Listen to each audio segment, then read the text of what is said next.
See that up?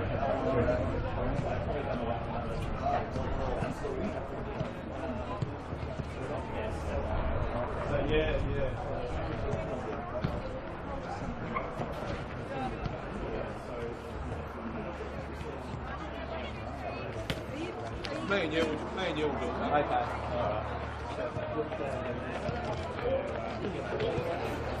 Oh, you're going to have to change it. Oh, I've already submitted it. That's it.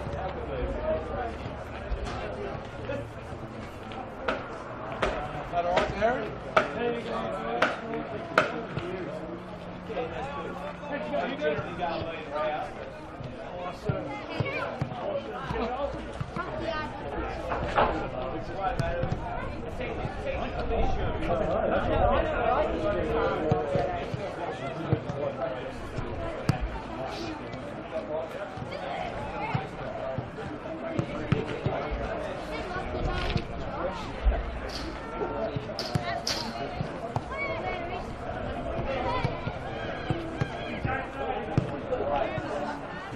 Yeah, I've got 3 in there now. Let's let me do it.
Just because you're out your head. How much did you start? So good.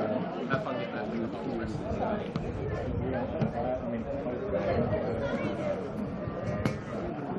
Last night I was actually a bit of a not really state as doing this.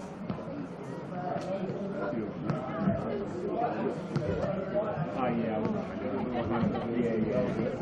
Why didn't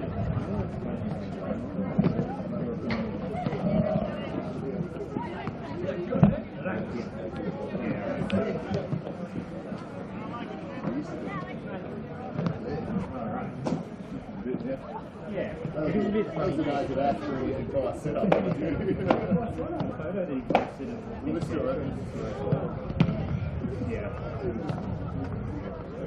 Yeah, I won't see. Will I be blocking this one? Yeah, I won't see you speak parking.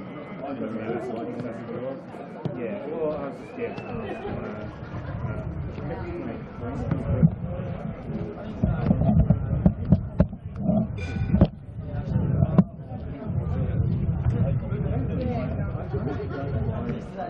Sorry, last week.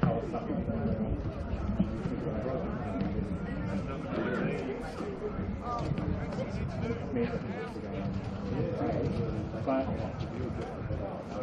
yeah.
Well, good afternoon and welcome to Darcy Street for a massive Women's Statewide Cup semi-final. It's the Devonport Strikers taking on the hosts, South Hobart, the current Women's Super League frontrunners, up against the defending League and Cup champions. They met once in the Cup final this year. That was the Summer Cup final. South Hobart got the job done that day, but the most recent meeting up at Valley Road went the way of the Strikers. It sets the stage for a huge Cup semi-final. The winner will undoubtedly be the favourite in the final. It's a big game here at Darcy Street. And calling the action is myself, Andrew Cooling, and joining me on the call is Alex Mummery. Alex, good afternoon, and what are you expecting from this one, mate? Good afternoon, Andrew. Yeah, should be a cracker of a game, I hope. I feel like clearly, probably the two best teams in the women's side of things at the moment, and a few big ins for both, well, for Devonport at least, and I think they'll be looking to, South Hobart will be looking to kind of get revenge for a few weeks ago where Devonport pulled the wool over their eyes a bit and have been leading the WSL ever since. Yeah, did miss a chance to open up a 5-point gap on top of the table last week. It was a surprise result against the Glenorchy Knights. 2-2 draw their team. South Hobart just got demolished a few weeks prior, but the results in the league, they've been a little bit wonky, so I'm not sure how much to read into that one. But the most recent meeting between the two was 2-0 to the Devonport Strikers. Georgia King went out of that game early injured. Pishon Choi wasn't lining up for South Hobart. That's an enormous sin. So both teams probably strengthened from what we saw like that. Yeah, I think also, I guess, the added dynamic of coming down south for the South Hobart home game as well.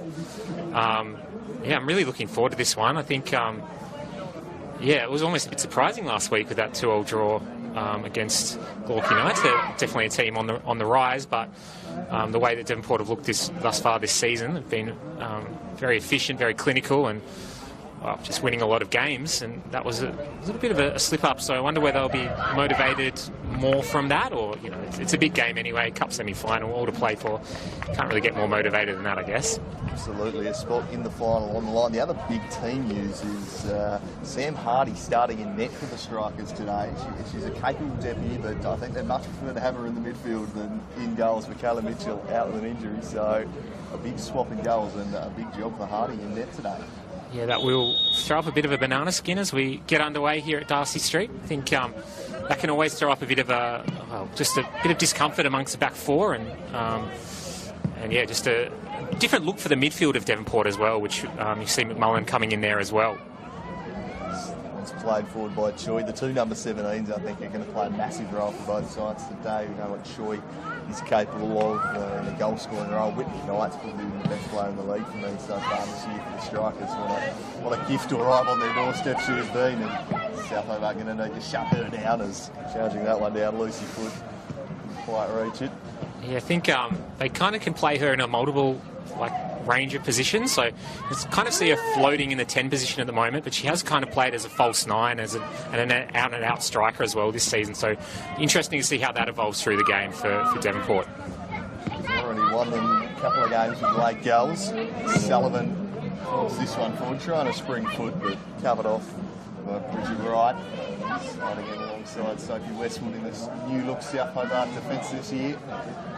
Much a big adjustment at the back, the departures they had from last season. I think it'll be a really big game for the South Hobart fullbacks. Batchelor was excellent in their game against Riverside a couple of weeks ago, and I know it was a plan of Devonport's last time out. Tom Ballantyne talked about it in his coach's interview about being a very narrow side against South Hobart. They tend to play through Mamich, who's playing that central position.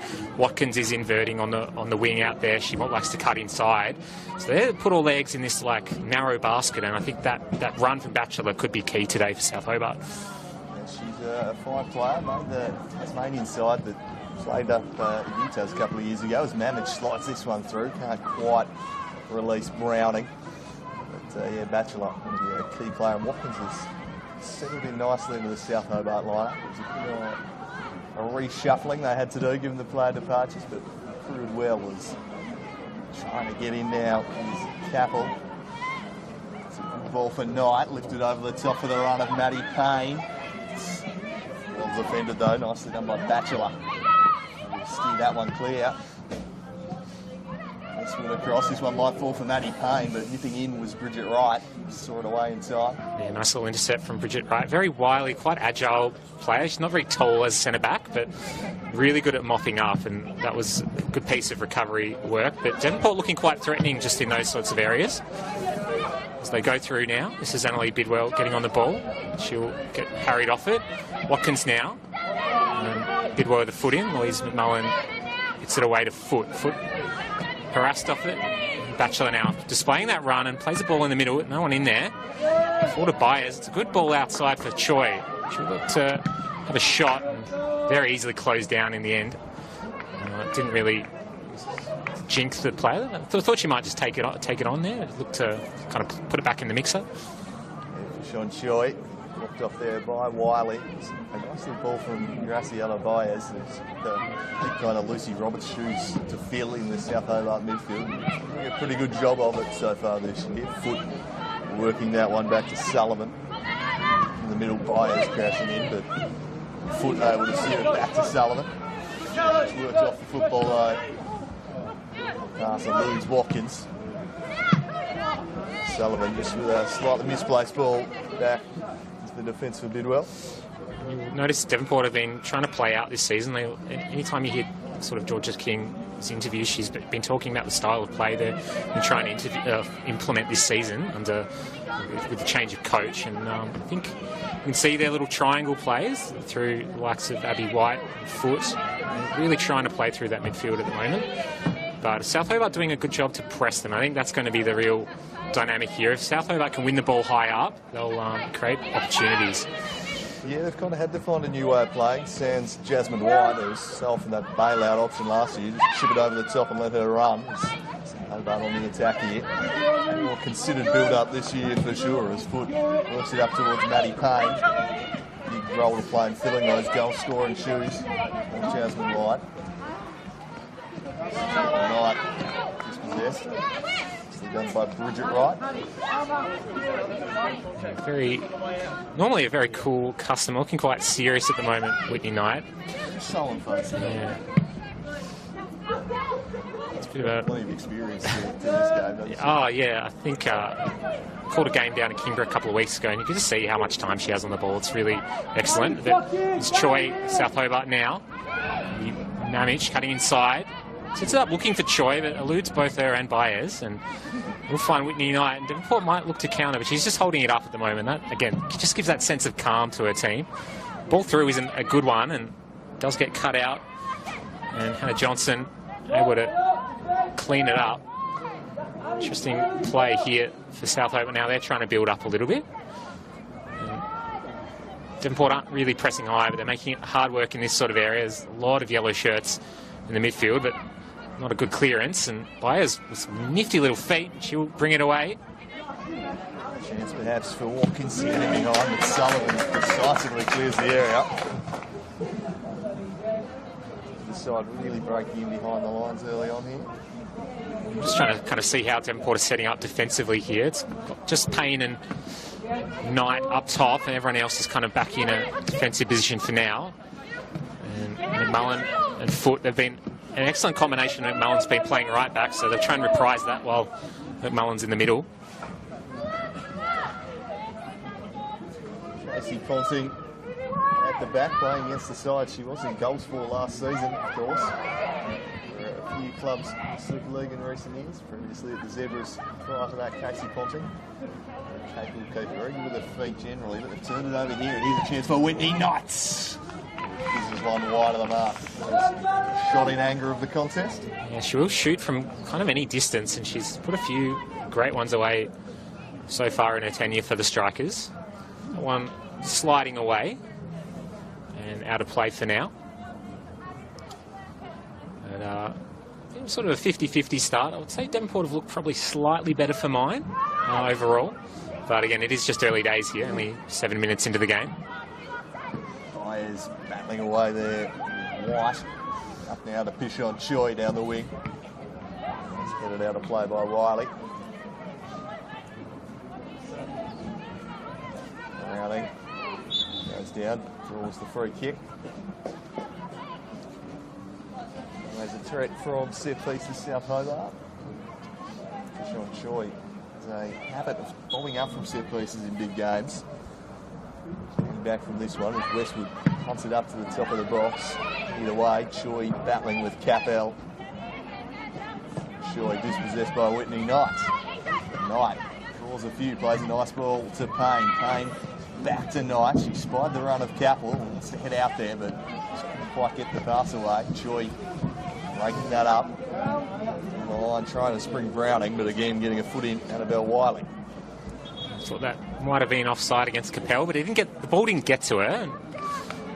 But a good little kind of view to reverse the play there. South Hobart were recovering well to clog up this near-hand side, and Knight just couldn't quite get her ball through, and that would have put Capel on her bike all the way through. Now South Hobart with a bit of pressure. Choi with a decent-looking ball and puts Hardy under pressure for the first time in the game, and it's probably not a bad sort of strategy, is test her out so far. She's a very, very hard at the ball when she's playing in midfield generally. I wouldn't question her kind of commitment against sort of those sorts of high balls and direct balls, but always good to test out someone who's not doing it every week. Early in last year and a fair bit of the season before, she played quite a few games in goal, so it's not completely been thrown into a completely unfamiliar role, but she'll offer the same kind of leadership she does in the midfield generally. But certainly, if it's South Hobart, you're going to want to test her out early, get some shots in there. Yeah. See if the hands are clean. It's right. Strokes this one across. Broken up by Knight. Westwood just clears the area, but not much purchase on it. Choi trying to track it down. Drifts inside. Build through Choi now. Trying to spring Browning once more. Couldn't do so. Bidwell was charged down by Fires. The dangerous Josie Mamich lurking. Ooh. Hardy gets the deflected ball and keeps it out. Just took a horrible hop for Hardy there. That almost popped up right over it. She dealt with that quite well and thought coming in today, the ground is actually looking in not bad condition considering all the rain, but you can see in those goal squares it is chopped up, and that's going to be, could be a strategy, you know, always dangerous, those sorts of low balls that bounce straight in front of the keeper, and that one did take a bit of an awkward bounce. Worst ones to do with those ones that just pitch in front of you on an uneven deck. His foot tries to get in behind of Westwood. So there, corner for the Strikers. Yeah, they carry some real threat about.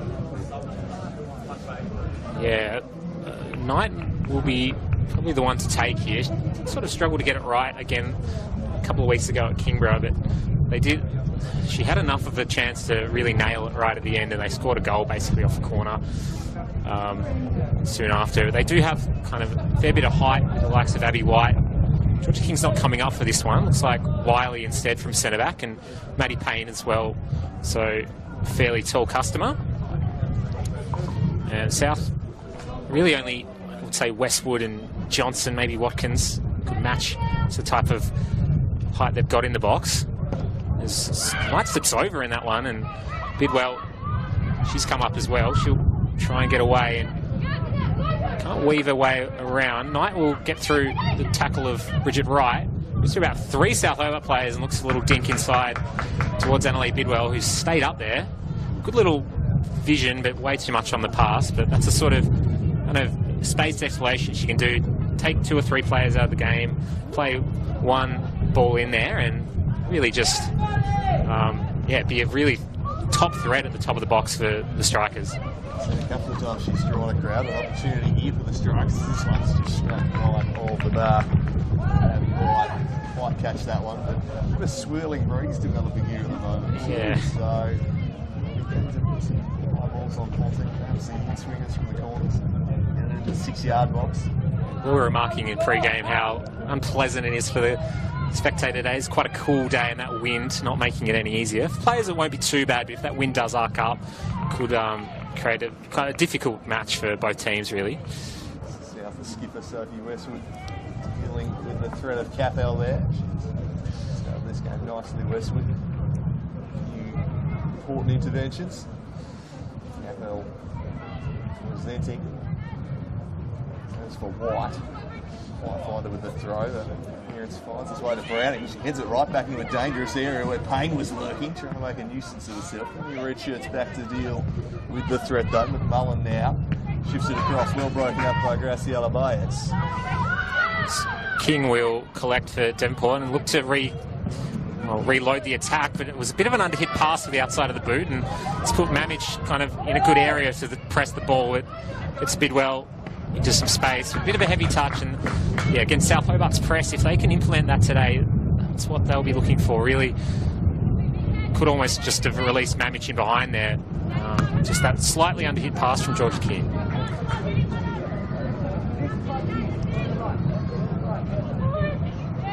Batchelor with the throw for Watkins. Didn't do any favours there. Up the back for Sullivan, and King comes a clear right, keeping it back inside. Controlled there by Hannah Johnson. Shifts it across. Capel read her intent though. Robbed it, and then slides it through, looking for Knight. Just missed it with the pass. Sullivan. Baez. Now wide for the dangerous Mamich, looking to have a run in behind. First time this afternoon, it's Josie Mamich charging into the box, well defended by Sullivan. Stuck with her, snuffed out the threat. Really strong recovery run there from Sullivan, but good when you can get Mamich kind of on getting those long legs extended and in behind. That was looking quite threatening, as there's a bit of a physical challenge in the middle, and Johnson just has to dust herself off and earn a free kick for South Hobart. It's been a really even first half. I think starting to pick up a little bit with the physicality. Girls are starting to get into the game now. I think South still not using probably the full width of what they might need to today. Still setting up quite narrow, and that's probably playing into the hands of Devonport's kind of strength in their spine. Likes of King, Knight, got White and McMullen playing very narrow as well, as Knight gets robbed of it by Baez, who's started the game very well. It's a nice little ball back into Watkins. It's collected almost by Batchelor. Right, trying to figure it out. Right, little nifty move inside and clears the danger, and now South Hobart have a bit of space to run. Ball goes in behind. Mitch again running in behind. So that speed. And Bidwell clears it out and earns a throw in. The rebound. The industrious player, Bridget Wright. The ball back started moving and tore off down the flank to try and give another option. Cover replayed of grass here today. Sullivan the throw in. South pressing up here, trying to box them in. This is the throw. Johnson. Knight leaning on her. Johnson does well under pressure. Got it to Watkins. Watkins will want to get onto the preferred left foot. Does so. Boarded beautifully. Chipped a dangerous ball to the back post. There's Browning, the shot charge down. And King able to clear it away. South's most dangerous move of the afternoon so far. Choi sends it across for Clifford. Clifford, 3 in the area, just goes for Byers. It was nicely read though by White. Like up the play. Get another crack at it. Choi ends it in. Browning. No handball, says the referee. Everyone thought it was handball. Referee, the only one who didn't play on the call. And Hardy dumps it clear for a throw. Literally everybody stopped there. It did take a nasty hop. I think the ref saw it and it was just like nothing you could do about that. Hand wasn't in an unnatural position. It was outside of her body, but nothing she could have really done about that. But yeah, it almost caused more of a problem for Devonport because they all stopped.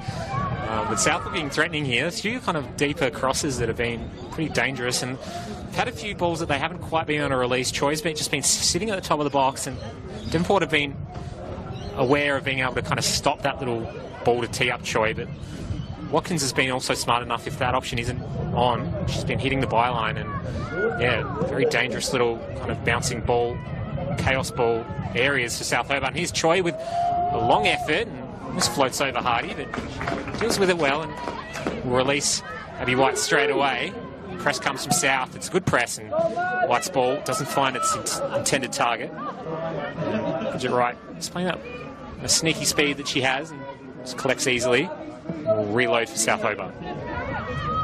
Johnson pressured from behind here, just has a pocket pick by Abby White. White tried to slide it through. Westwood got a crucial foot in. Just did enough to break it and deflect it out. Whitney Knight was just about to be released in on goal. Yeah, it's got that little toe on it, and sometimes that ball can be the most effective one in football. Almost slipped past it into Whitney Knight. Abby White's been pretty good, I think, all season really for the Strikers. A bit of an unsung player, I'd say, for them. Along with someone like Hannah Walsh, I think they're two really industrious midfielders who do a lot defensively and attacking for both teams. And she's sort of displaying that today as foot's almost in here. She does get to the ball first. It just gets body checked off it by Batchelor. Nothing in that foul-wise, but Batchelor does well enough to kind of get the possession back for South Hobart. It's a nice little bit of play between Byers and Choi. Always a delight when those two can link up. Bit of a strong ball into Mamish, but plays a good bounce and has to deal with a horrible kind of sliced ball. Does bring it down, but now Knight's on the ball. And excellent challenge by Westwood. Everyone's going really hard at the ball at the moment. It's sort of a 50-50 possession game of people only having 1 or 2 touches of space. And White will just calm it down for Devonport nicely. It doesn't scream of a game that's going to be littered with goals, this one, through the opening 18 minutes. It's one of those afternoons where you just take one chance. Devonport looking to get in behind through pain, with Westwood again covering that way. Players are really just pressuring so hard, and I think that's indicative of the level of game this is, how big it is for both teams, really. Semi-final in the Cup, 2 of the leaders in the league, and 2 of the better teams over the last couple of years as well, so all to play for. I think if just one player can sort of break that press, it could be have to be clinical when that opportunity comes, I guess. Watkins nods inside for Mamish. Shadowed there by Bidwell. Johnson to Westwood. Wide now for Clifford. Chinked inside nicely. Lingy Clifford senses the options. Went to Browning. Now Choi. Tried to slide through for Browning. Broken up though by Wiley. Choi. Throw for Browning. Back to Hannah Johnson in midfield. Buys some space. Patience from South here as Joy retreats back to Westwood. Rowling stretches on Byers and makes Johnson work for it. And as I mentioned earlier, Alex Devonport really blocking off the middle of the field to them. They didn't have the wide options. Devonport now perhaps looking threatening. You'd have to go after it herself though as Abby White. Payne hadn't made the run. Yeah, really putting a lot of players. You can see Louise McMullen here. She's almost going to get to that ball, but they've got just so much cover really in front of Bidwell and King. King will take that one and play it back into the middle. Capel is dropping in as almost an extra midfielder at times, and Lucy Foote on this near side is right over in the middle. I know she's sort of making an attacking run, but it's very very tight for South Hobart to play through that middle, and they will have to really kind of extend the pitch and see that Watkins should be getting really wide for the switch here, and she's just sort of now going, but might be a little bit slower, and Ponting looks to go up the clog side of the field here. It does get cut off, and Capel almost with a little toe in, does win it back in a reasonably good area for Devonport. It's just, interesting game. A bit toey, a bit edgy. No team on top at the moment. Very cagey stuff. Very hard to sum up at the moment, really. Cagey, scrappy. Typical cup game, really. Not unsurprising. The occasion right out the back. Ponting. CFL. Pressure Casey Ponting. Takes a full measure of time before opting to Batchelor. Kills it round from Watkins. Sullivan closing her down. Watkins just not being afforded much space, which is a good marking from Sullivan. She's really just making sure she's aware of where Watkins is at all times. And so Mavic just busting through the pack there, collecting it well. Johnson's ball was an interesting one, but doesn't find its intended target. As Wiley runs through the middle, Knight with a little poke ball, Payne in space. She pulls the trigger from a decent distance, and Ponting with just take evasive action. Good save in the end. It was a bit of a speculative effort, but found the target and almost found the side netting. Yeah, she caught that one beautifully, Maddie Payne. That was a fantastic hit. Ponting does well to get up and keep it out. Just opened up for the strikers there. There's plenty of room. Yeah, that's been probably the main opportunity for the strikers, when they can just kind of put it, get that space in between the South Hobart midfield and their defence. I think one of the centre-backs is almost pushing up a little bit too far, and means that only one of them, Westwood or Wright, kind of has to be perfect with their challenge, otherwise they've got no one behind them. Into the mix-up. Payne, try and turn, get the solo, charge down nicely though. Clifford. Down the line they go.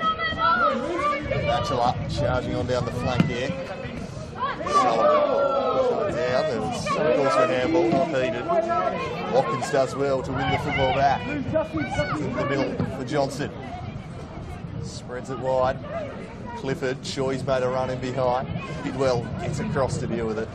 It's out of play. South to get on the attack here. Again, South have been able to kind of get out and use their pace, put Devonport under pressure, but they haven't really been able to create any clear-cut opportunities from it. Johnson just could see her eyes light up and just the ball went straight underneath her foot, unfortunately, for South Hobart. And now strikers with a bit of space. Knight's in a acre. Can Payne get it to her? And ends up taking a hop over Westwood's foot. Whitney Knight in behind. Shoots and puts it away beautifully. Clinical little finish from Whitney Knight. Puts Devonport 1-0 up here at South Hobart. And it is just that momentary lapse. And talking about it, Devonport hit the lead. Yeah, just a little sloppy there, South Hobart. Costly turnover and then a slip at the back, and Whitney Knight in one-on-one with the keeper. There's likely only ever going to be one result there. Buys at home. Now the strikers with a handy lead, 24 minutes in on the road. Setting up for South Hobart and try and break through them. I think any Devonport team, men's or women's, once they go up in a game, it can be a difficult task. A couple of weeks ago, and last week, the Knights sort of able to get a point, so maybe I'm probably Maybe speaking out of turn there. That was 2-0 to Nice. Oh, okay, right. They chased that one down. I think they are a very tough side when they lead they can protect. Yeah. Tough for South Hobart. Watkins looking for the immediate response here. She turns off towards goal, cuts inside. Unfortunately just clipped back there of Byers. Space there. She was. Might find her. South still in possession. Choi for Mamich. Byers taken away from her by McMullen. Here's the goal scorer, Whitney Knight. Pulling it through, well read by Westwood. High towards Mamich. Did well, strong in the air. Foot White. Knight. And lands into the path of Johnson. There's not much support with her here, Johnson, so holds up, it's Batchelor rather, and she crosses in. That's a dangerous looking ball. Out the back post, volleyed home, with it! No, side netting. Oh, it was in. She caught that well. Yeah, sat up for a well, just tight angle. And yeah, from where we were sitting, that looked like it went top bins, unfortunately for the fullback. Just on the outside of the post there. South with a good response, unfortunate for them, not able to not up the score though. Two best moments have come from this left flank and getting crosses in. First Watkins and then there from Batchelor. It's really about spreading out that play. I know from South probably in a vacuum play best when they can play through Byers and kind of Choi in the middle, but they just don't have the time to do that today, so they're just going to have to spread Devonport out and then hopefully get it back into the likes of Mamich and Byers off the cross potentially be effective today. I see kind of Choi getting in there to be that hitting option. We know how good she is in the air. Could be an avenue to goal. So too could Josie Mamich through the middle. Just trying to shut down by King. Slotting in there for Mamich this afternoon. It's best defensive pairings in the comp before we keep going the way of Payne. Just a little knee in the thigh. Might be a little, hopefully not too bad of a cork there for Maddie Payne. Looks to be in a bit of trouble actually. She's gone down and just need a bit of attention, I think by the looks of it, it just looked like just that knee in the thigh. And I had a couple of those in my time, and they just, you think, oh, that's a bit innocuous and just hurts like anything, really. It's hard to kind of do anything more. Hopefully, it will be resolved shortly, but we'll see how we go. It certainly immediately looked like just a bit of a corky, but hopefully that's all it is. Stay down. A little bit of distress, Maddie Putt, but hopefully nothing that's going to prevent her continuing on. Another thing we were remarking on in pre-match, and interestingly, is Devonport do have a range of substitutions to choose from today, whereas South Hobart only have 2 on the bench, which is quite interesting with no championship games on. And also Devonport coming down from the other end of the state. They've brought a full complement of subs, whereas South only have Sarsos and Haber to go with. So if there is an injury, at least Devonport are well stocked up, and Grace Sims, you can see, is warming up on the bench for them just in case. I wonder if maybe that's got something to do with the youth caps and the way to come to the players. That's the only thing I can think of, because it is quite unusual for the home team to have 2 on the pitch in a semi-final. If it's a game that could go 120 minutes, that'd have me a little bit concerned. Yeah, and they're a team that did kind of recruit a fair bit of depth this season, with the likes of Chelsea Sega coming across from Kingborough. Phoebe Clifford is starting today. She was another one who's come across. So, yeah, all hands on deck for South Hobart today. And obviously, looks like Payne is sort of almost ready to go back here on the sideline. She's coming back on now. As Devonport almost through again there, with a bit of a high line to run into. Seems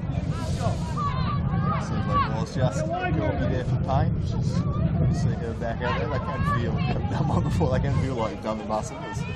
Choi looks to charge forward here, skips around one. Spreads it wide now for Batchelor. Batchelor lays it in towards Mamich. It was broken up by McMullen.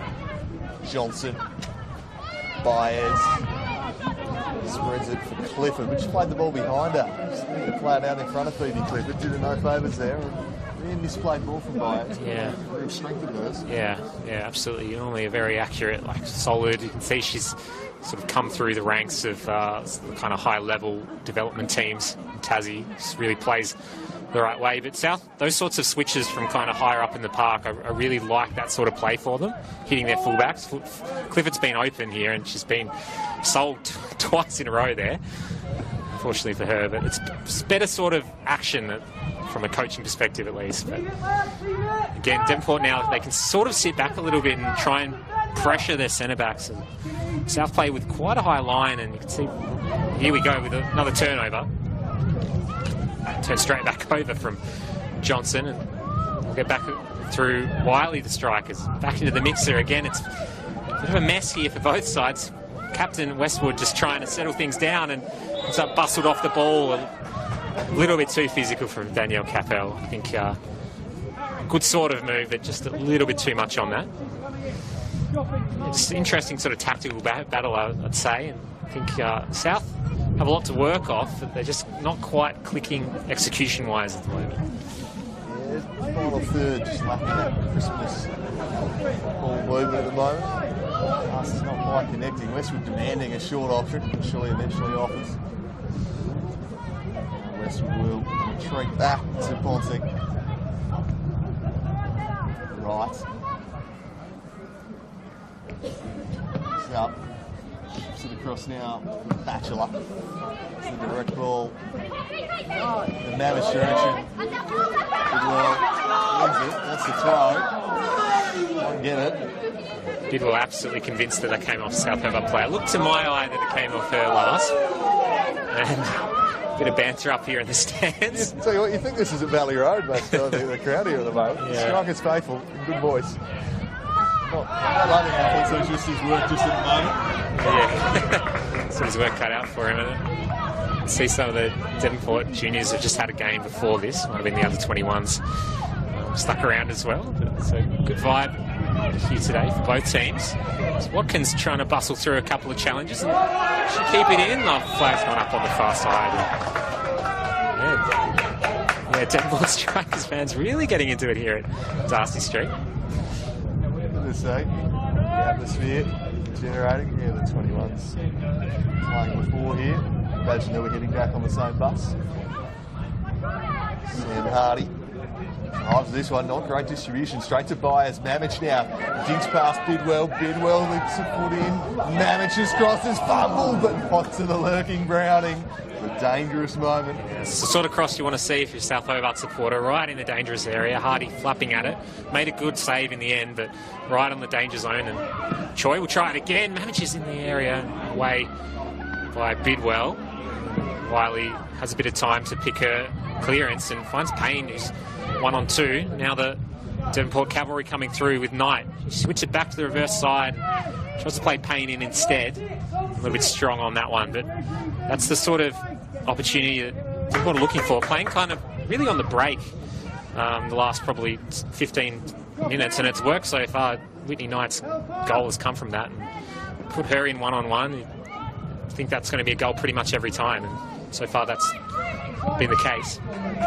Byers, nice ball, Batchelor.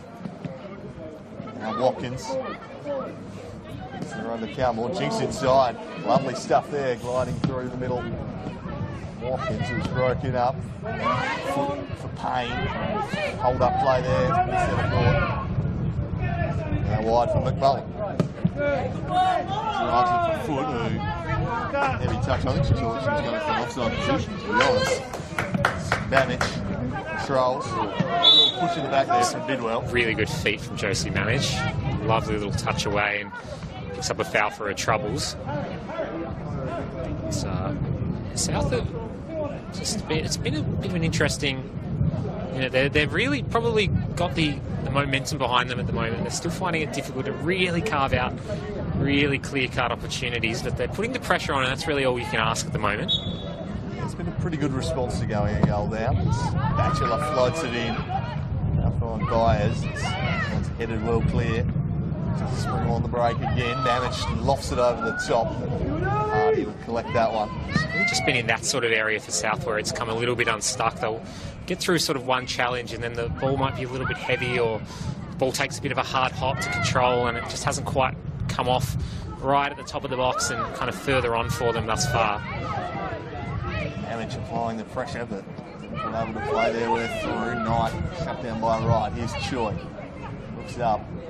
See anything she likes and eventually gets shut down by Knight. Knight gets a foot in.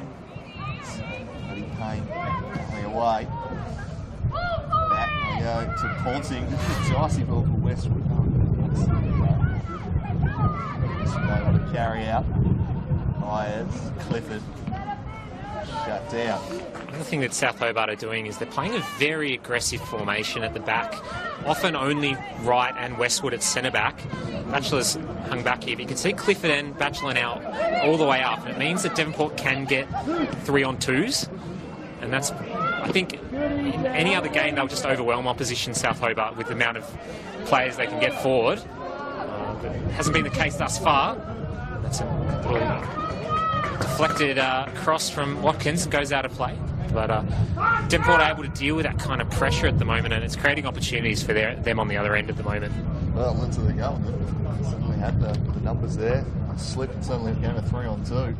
Just means that Wright and Westwood just have so much work to do, and to be fair to both of them, they often do that job perfectly. But yeah, just that one little slip up. Cross is in near post. Down by Wiley, and there we go again.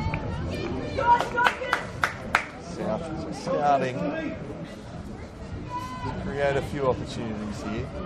Certainly much better than the last 10 minutes, the first 20. Batchelor gave a short option, that's ignored. She's been low to the near post again, and easily dealt with. Payne just need to hold up here and wait for some support to arrive. Oh, she's injured herself there, I think. Maybe Payne. It's a free kick midway through, but pulled up very lame.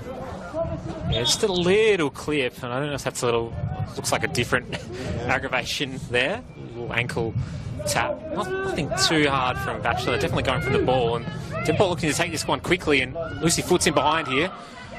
Wright's come out to meet her, cross comes in and skewed away, and we'll be out for a goal kick. But piece of quick thinking from Devonport, again trying to play a little bit faster today, just trying to make most of these sort of opportunities of the South. Have just committed a couple extra players forward. South will recalibrate here, and they'll look to play out. Wright doesn't have any short options really. Batchelor and Johnson having to do a lot of heavy lifting here, and they can't get out of that Devonport prison that they've kind of implemented there. Really locked it down there in the corner.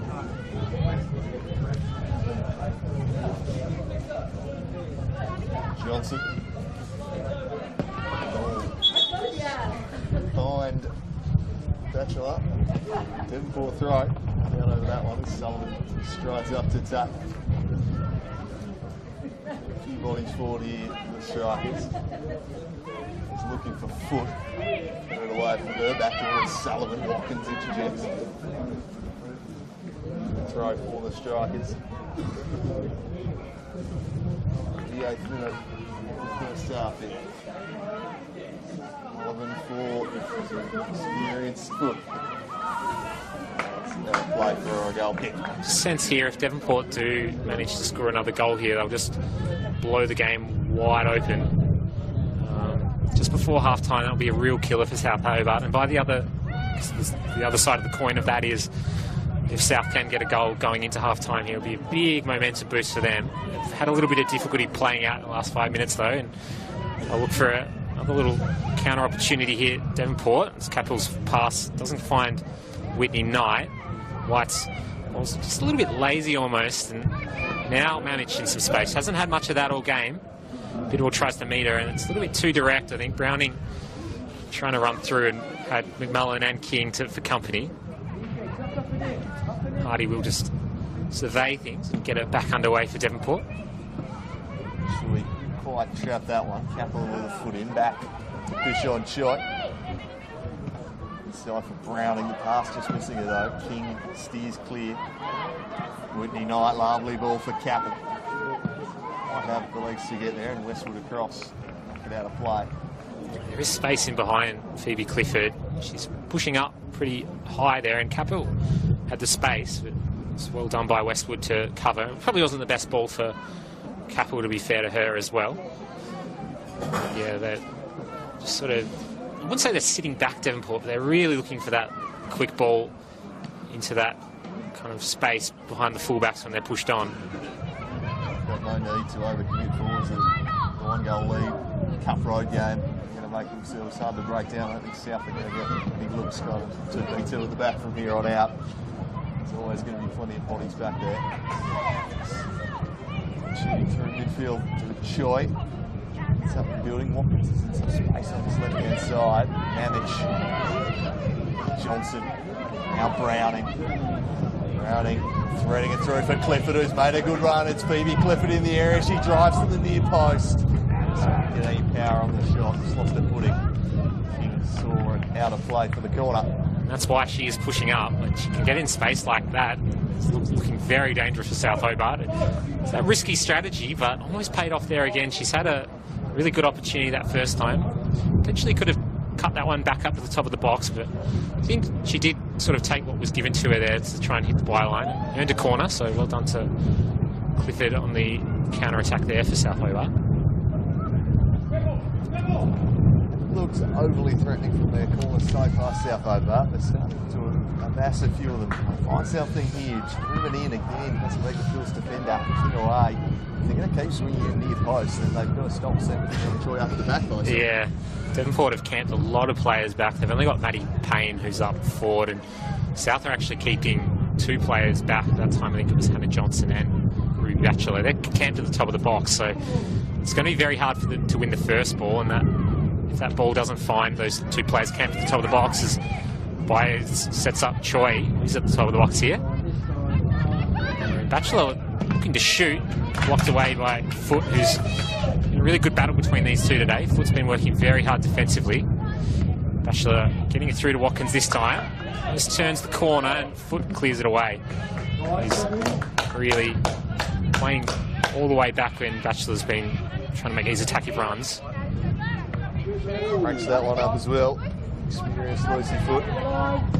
Return statewide cup final. Played in a few back in her Olmsted days. She looks to charge forward here.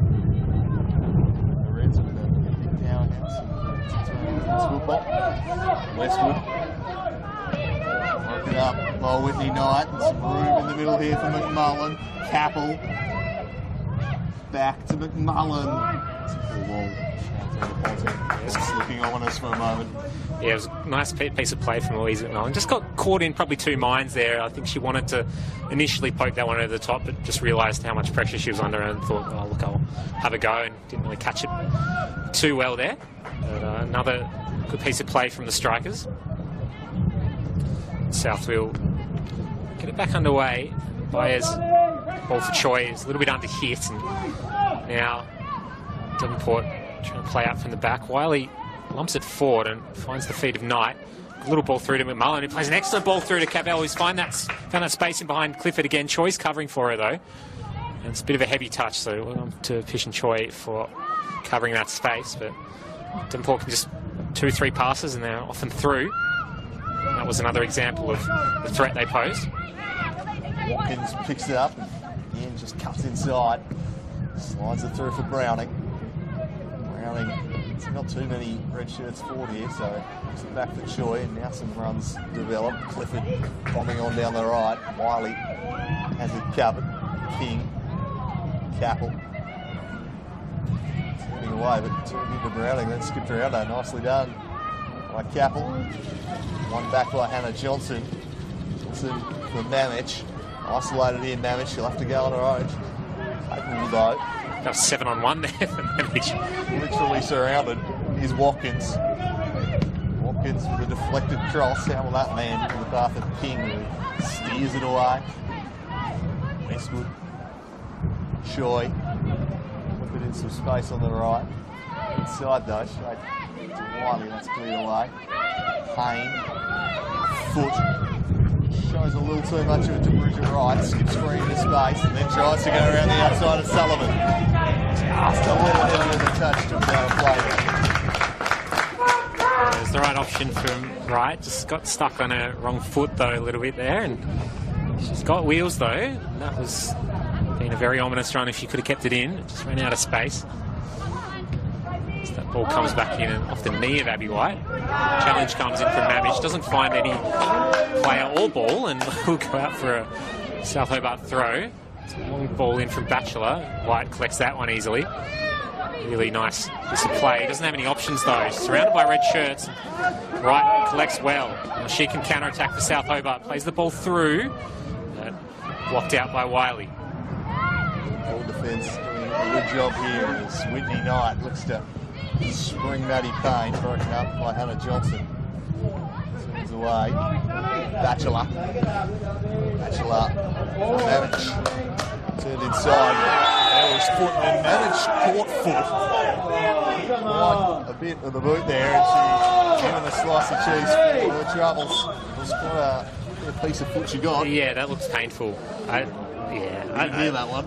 Again, it's just one of those ones. I don't think she meant anything untoward by that, but it was just one of those ones. Caught her in the wrong spot. Just not a very pleasant one for foot to wear there, especially if that missed her shin pad. So if that got her on the pad, looks like she's all right. She's tough as nails. Good, even if she probably won't show it too much. Yeah, probably well worth a slice of cheese there. And she's playing up forward, probably not too worried about that from a South Hobart perspective. They do have Nikki Matsapos on the bench, who probably the sub that you would make if there was anything to worry about. But with her goal scoring form, you wouldn't be making that move for a very long time, I think, if you're on the South Hobart bench. Managing to stay on. Certainly if it stays 1-0, would start off someone I'd expect to feature if they continue to need to chase a goal. Truly capable. Manage does really well there in some heavy traffic. Watkins turning inside, and then goal for third. Plays dangerous looking ball, tracked down well by Clifford. Just in behind Browning again, which is the Achilles heel of South in this first half. In behind, but Clifford does really well again. And again, the end product just lacking. They're doing one or two things really, really well, South. And it's just that last little piece. Clifford's looks really threatening going forward. So I want to keep kind of that shape going for South. So they haven't been able to get Browning into the game really at all today. That's been another issue. She's been playing kind of inside of Clifford, and that's okay, but a lot of the balls for her have been kind of behind her, in front of her. She hasn't had a great day at the office so far, Leah Browning. No, there wouldn't be 5-star reviews on the service she's received thus far. Leah Browning scored plenty of goals this season for South Hobart. Hit it away by Choi. The stoppage time now in the first half. It's probably imminent, you'd imagine, here from Alfonso Jussi, our referee. Hold it on. Right. Here's the area. There is the half-time whistle. So it's the Devonport Strikers who will take a 1-0 lead into the sheds. Their star recruit Whitney Knight has them ahead. There, South Hobart responded pretty well. They had a pretty good last 20 minutes of that half. Did plenty of attacking, but couldn't find a way to break down the Strikers' defence, which will be the assignment in the second half, Alex Murray. Yeah, it's just been a solid game plan from the Strikers. They sort of were going sort of this 50-50 scrappy game. They almost settled in probably 20 minutes into the game to say, okay, we'll play on the break a little bit more, and it's really paid off for them in spades so far. It's only the 1-0 lead, but it's looking pretty ominous at the moment. South Hobart will have to go to the drawing board a little bit at half-time and see if they can't find something in the second half. Be back with that second half for you in about a quarter of an hour's time. At Darcy Street in the Statewide Cup semi-final, it's South Hobart 0, Devonport 1. Be back shortly with the second half.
coloured one.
Something to do with the fuel that is like growing.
It wouldn't have been intentional.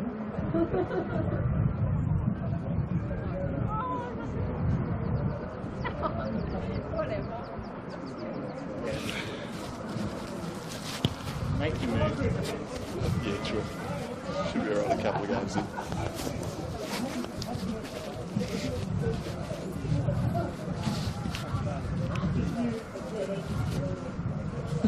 Alrighty.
I think it's more than I'm quiet, to be honest.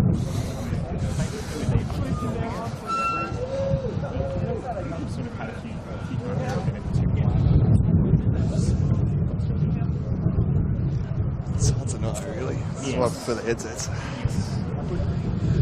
Alrighty.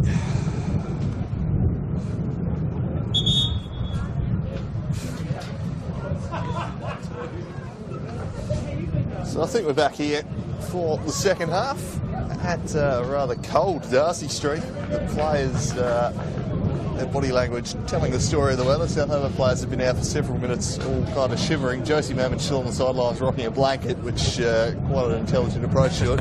The strikers maybe the smarter approach is staying in the rooms as long as possible. Yeah, they're really taking their time to get out here. The refs have been out for a good 2-3 minutes. But yeah, I think that was the strategy. You can see how cold the South girls are. We'll have to get moving in this second half with a 1-0 deficit to overhaul. So maybe that'll just give them a bit of a motivation. But yeah, I was hoping there would be a little bit of sun that might poke through today at Darcy Street. It hasn't at all.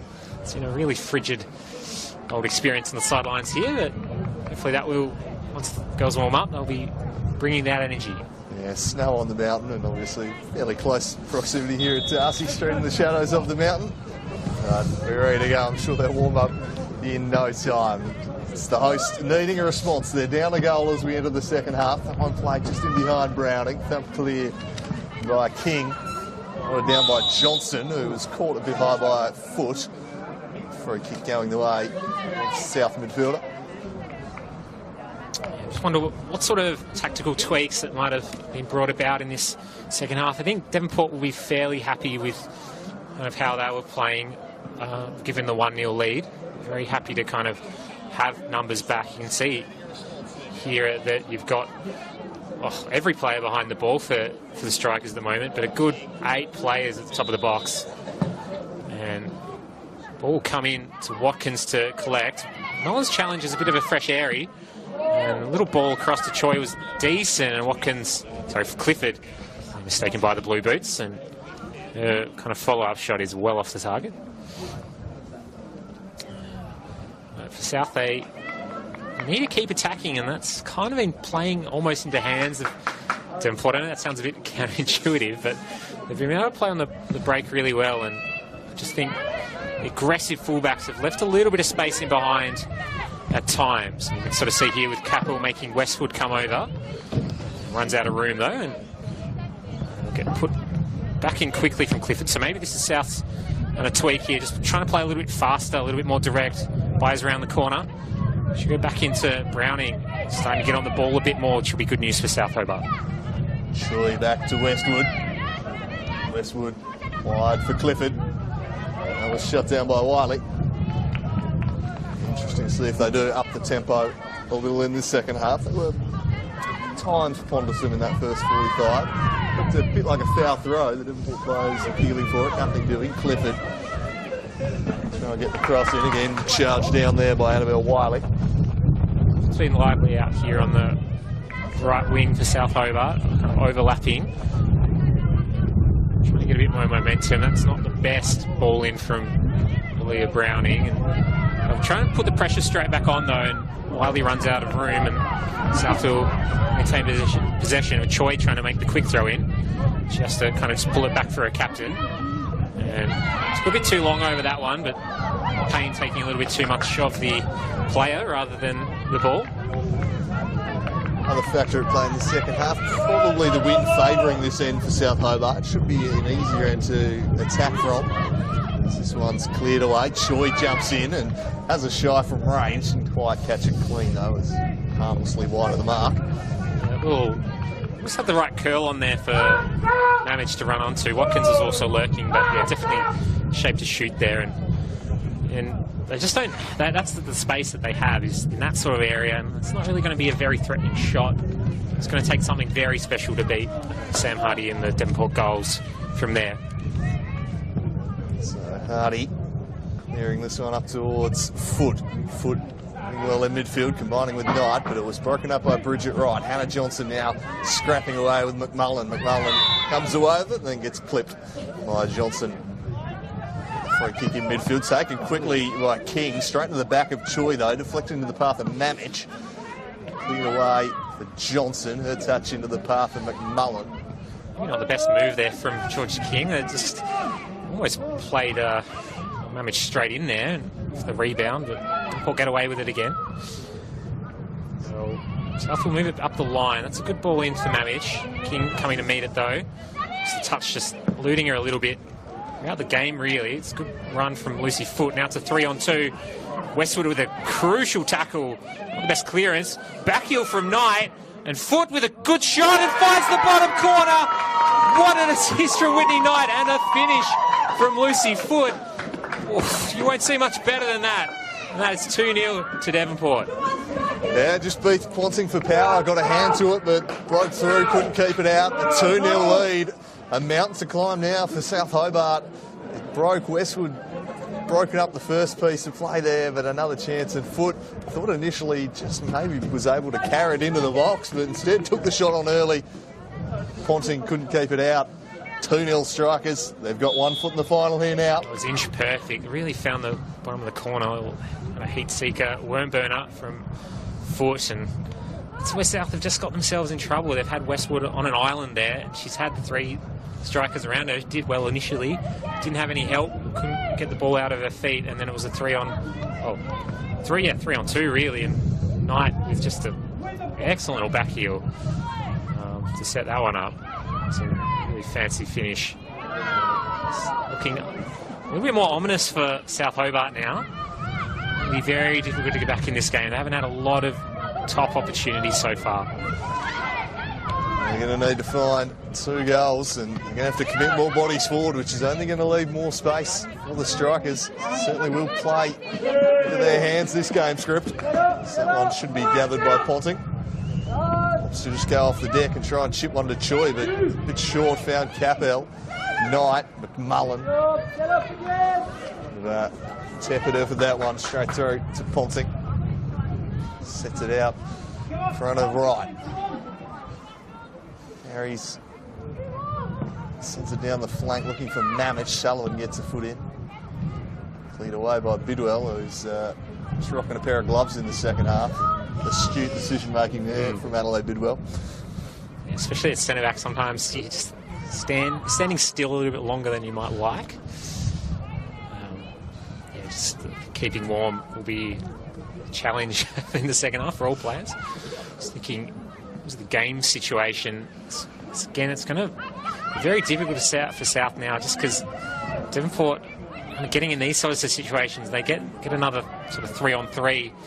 South have to be putting players forward, and they've got to just make sure the back door's still shut and keep it at 2-0 for now if they're going to come back in this game. Very hard tightrope to walk for kind of any team, any coaching staff. How much do you push? How much do you attack? Especially with a deficit. I guess in the cup situation, you just have to go for it. And that's the thing you got to remember. It doesn't really matter if you lose 10-0. No goal difference. As well, have a go. Interesting to see how long Alistair Russell waits before perhaps being tempted to introduce Nicky Mutsatzos off the bench. The obvious kind of sub option they've got, Alex Haber the other one, but Mutsatzos, the more natural goal scorer, might be someone they need to inject into the play. Perhaps a little bit earlier, given it's now a 2-goal deficit. Here's Mamich. Held it up well, turned, find Browning. Mullen threading it through. Footed made another bursting run.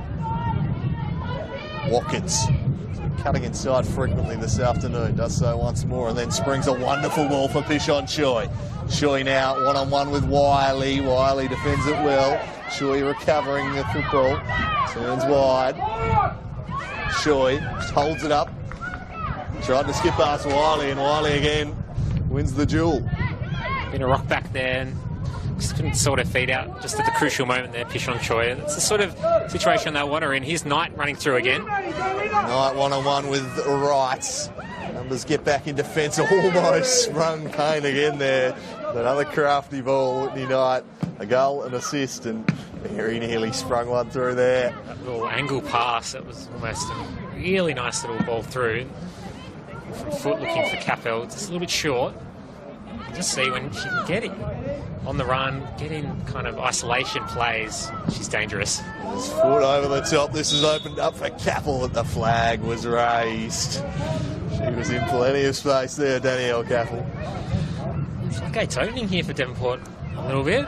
They really have a lot of space to work with, and it's really just down to Westwood and Wright. They're really just kind of, you shall not pass at the moment, the South Hobart, but I guess that's kind of the way it has to be with players going forward, and now South have some numbers with a good press from Baez. Threads it through for Clifford. Can she find someone in the middle? She cuts it back to the top of the box. It was only McMullen there for the strikers, however. Capel towards Payne. Westwood has that covered. Just need to find something to spark them in attack at the moment. South Hobart, 2 goals down and not looking overly likely thus far in the half. Choi plays that one into the back of White. Just see on these, when Devonport have a chance to set up defensively, all but one player here behind the ball again. They're just really strong. You can see King really directive traffic. I think she hasn't had a lot to do today, but having her just to be a vocal leader, almost there's another coach out there from centre-back, really important for Devonport. Ball in there from Clifford to Mamich, who turned, but the support was there from Sullivan. Here's the area. Westwood toes it in towards Johnson. Forward for Whitney Knight. Dinks a beautiful ball over the top for Capel.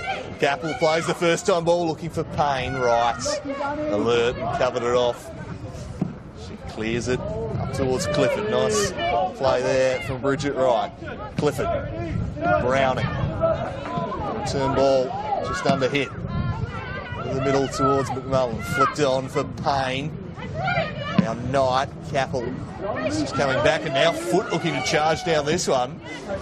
It was Casey Ponting. Stacey Foot making these bursting runs in behind. That's 3 she's made this half. Hasn't slowed down in the second half at all, really. She might have been fired up by that foul earlier. She gave the celebration on the goal plenty, a little dance. She's feeling it out there at the moment. Absolutely. There's Bridget Wright again mopping up for South. She play it to Batchelor, who's had Lucy Foot to deal with, and that's the other thing that Foot's been good at today. She's been tucking in a really good defensive position all day, and hasn't given Batchelor any chance to kind of overlap on that far side for South. That's an interesting ball from Pishon Choi, though. It's over the head of Phoebe Clifford. King's trying to make a recovery. Clifford keeps it in though. Back heel nutmegs King in the end, but uses her body well, and it's a good clearance into the path of Whitney Knight. Experienced defender is Georgia King. She showed it there. Maddie Payne in a foot race with Casey Ponting. Payne gets there first. It's a wide open net. She gets around Westwood, who hacks it out. Referee says she got the ball. Huge decision from Justy. The Strikers faithful are fuming in the stands. Wow, what a big decision that was. From here, that did not look like she got the ball. Maybe snicked it on the way from that reverse angle. I mean, he's far closer than we are, but he was well positioned. You would think that Payne wouldn't have gone down there if she got the ball. That's a big challenge in the end. She saved the day, Sophie Westwood. That was curtains. If not, here's Byers. That one blocked off. That would have been a big swing if South could have got something there. Byers making good contact. Tom Valentine and Rocket Andrews on the Strikers touchline, almost in a state of disbelief at that decision, Alex. It's having words with the fourth official, really. Oh, Phoebe Clifford just having a little bit of trouble breathing at the moment. Questioning. Hope she's okay. A bit winded, I think. Yeah, she's been up and down all day on that sideline. Especially in the second half, she's had a lot to do, so sucking them in with getting winded as well. Yeah, I think the only decision for me was whether that was in the box or not. It looked like it. And South escape for now, keeping the tie alive. Got half an hour to get 2 goals.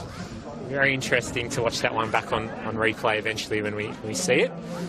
Interesting to hear some of the viewers' thoughts about that one. But again, referee in good position, closest to it, and had the reverse angle of what we did. So looks like South are just trying to regroup here a little bit. Some stuff going on the sideline with Clifford out. Johnson also, like, she's not sure if she's coming off or not almost, or she's just complaining about something as well. She's come off as well. So 2 players off for South Hobart. Clifford making her way back on the pitch. Can't afford to go down to 9, as with Satsos looks like she's about to be introduced. I think that wouldn't be a bad sort of change anyway. I think they're kind of almost playing a 3 at the back, South now, with Westwood coming over to the right-hand side. If you can play Satsos out on as a kind of a wing-back, out-and-out winger, don't hate that change. Don't know if... Looks like Johnson might have actually come off, so interesting to see how that sort of fits in where Sartos will play. It looks like she's set up at right back for now. It's probably not what I would have thought, but... An attacking right back. Yeah. Maybe that's what the situation calls for. Yeah, potentially just covering for Clifford, who's taking the throw at the moment. A stoppage in play. Now we're finally back underway. Devonport get back straight back on the ball. Whitney Knight, challenge from Pishon Choi. Santos playing a little bit of a late body on the way through, but South will just to lump that forward and go for territory. They're out for a goal kick. This is where Devonport will be very happy just to take time out of the game. Well, they've got 30 minutes South Hobart. They've just dodged an almighty bullet. It probably should be 3-0. They've been given a life. Or at least, yeah. Can they take advantage? Yeah. Can they take advantage of that and mount a miraculous comeback? Yeah. Just thinking towards the interview at the end of the game with Tom Valentine. If South do manage to come back and win this game, I fear for the life of both of us. You might not get one. Yeah. It's 2-0. They're still looking pretty comfortable, Devonport. South just got to find some spark in attack. Had that end product in the final third this afternoon. Can would Sartos be the one perhaps to provide it? She gets involved here with Browning. Threads it through form with Sartos. Trying to track it down, but rolls out of play. Tried to box them in. Wiley, White. South will get the throw. Just haven't been able to get any penetration at all in this kind of second half. Last 20 minutes of the first half as well. I think they had some good opportunities in that first for these kind of deeper crosses, and they haven't been able to swing any of those in either. And Devonport coming back out on the break. It's a 3-on-2. Ball through from Knight. It's not the best, a little bit overhit and a little bit straight. And well marshalled in the end by Ponting and the South Hobart defence. And now South have to go fast here. They've got the numbers advantage now. Clifford charging on down the right, tried the early ball for Mamich. Again, the Strikers' defence able to deal with that. Knight. Across to Capel, Westwood skips around Matty Payne. South skipper wanted a short option, none was forthcoming, so slides it across to Bridget Wright instead. Wide they go for Batchelor. Batchelor to the path of Bidwell, repelled. Choi just gets in front of her opposite number 9. Pishon Choi carrying it forward. Has some support from Watkins. Sammy Watkins has 3 in the middle to pick out. And again, the end product just not there from South Hobart. Yeah, they're making these inroads, they're just not able to get it in these high percentage of high XG, as you would probably call it, opportunities. You really want to be shooting from straight and in front of goal. It's just a real credit to Devonport's defence, you'd have to say, but same token, South's execution hasn't been spot on today. Whereas Devonport, they've been clinical when they've had to be, and they have created some very high percentage opportunities. Baez. Mamich wants to turn onto the right, shut down, lost her footing, cleared away. Devonport defence, Mullen and Bidwell weren't truly aware she wanted to turn onto the right there, shut that down. They go looking for Mamich again, but McMullen heads clear. Now Foot just goes for safety first. Runs forward for South Hobart here, just Westwood and Wright back. And throw's not the best from Batchelor, cut straight out by Devonport player. Payne coming back from striker, and now Foot has to play direct through to Knight. Just sells that one a little bit early. Now Westwood going to find some options. Let's go down the line to Batchelor. It's back to Westwood. Just a direct pass. It's in behind Watkins though. Just haven't had enough players kind of coming towards the ball and getting it in deep midfield. It's a direct ball for Knight, who's onside. Should go round the keeper. Under Ponting's outstretched arm, puts it away for 3 for Devonport. And surely that is the game, and surely that is the Devonport Strikers into the Statewide Cup final. Whitney Knight at the double. She scored 2, set up another. I said pre-game I thought she'd been the best player in the Super League this season. She's shown just why this afternoon. She just has that quality in the final third. We've been bemoaning the lack of it from South Hobart. Devonport have had it in oodles thanks to Whitney Knight. Yeah. And surely that's the sealer. Just being able to get her in, these good shooting opportunities. I think some players, when they go through one-on-one, you think, oh, this will be a 50-50. I have all the confidence in the world when Whitney Knight goes clean through one-on-one. And I thought she was going to go around the keeper, just put it under Casey Ponting, and it's a really smart little finish. And South, they've tried valiantly, they haven't had enough. There's different looks to trouble Devonport really, and they've just been happy to collect and say, look, eventually that opportunity is going to come on the break and we'll take them. They have 2 times, and the third one was kind of set up by a break opportunity. So done very well from the game planning from the coaching staff. Yeah, taking that lead, absolutely crucial in terms of being able to just keep those bodies back, wait for South to overcommit, pick them back off the other way. They've done it expertly. It's been a well-crafted game plan from Tom Ballantyne. It's been very well executed from his players. Barring an implosion now at the end, his side will have a cup final to prepare for. South Hobart, though, have 25 minutes to try and pull a rabbit out of the hat. Here's Browning, slides it through, broken up by Foot. And now Knights, back to Foot. Over the top, an opportunity for the substitute, Grace Sims, just on. Will her first touch be a goal? It's Sims! Ponting just about deals with it, along with Wright, as Sims nearly made the immediate impact. Wins the ball back though, Sims. Loses her footing. And Westwood able to sweep it clear, only so far as Knight, but miscontrol.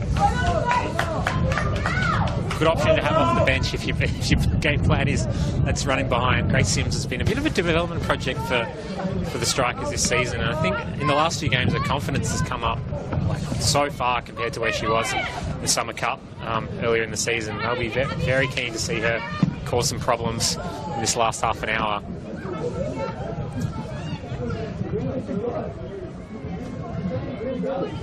South, you just sort of wonder what they can do here. They're sort of already playing kind of a 3 at the back and a lot of players forward.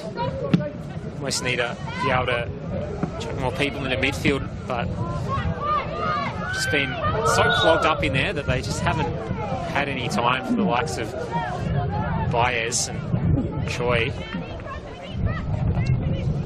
Maybe a set piece might bring them some joy. Sophie Westwood to take. She'll find a way to try and work it towards Bishon Choi. Bends it in. Mamich nods it down, but no direction behind for a corner is the call.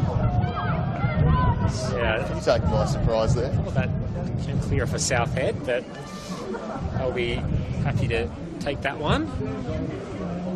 You just wonder, this is a question for after the corner, but sort of signifier this makes for the league if it does remain 3-0. Swung in near post, makes its way through a few bodies, but there was keen to see it clear. Worked up towards Sims. Right, Sims from the deck did nicely. Foot battling with Batchelor. They get the throw for the Strikers. Interesting, Coach Ballantyne wanting Devonport to take it quickly, or at least everyone to push up. So he might see this as a bit of an opportunity to just keep working on the patterns of play and really, said before, put a bit of a dent in the confidence of South Hobart for the rest of the year. They've been pretty clinical against most teams this season, but it's Devonport. They've come up a cropper, well, so far today and up at Valley Road as well.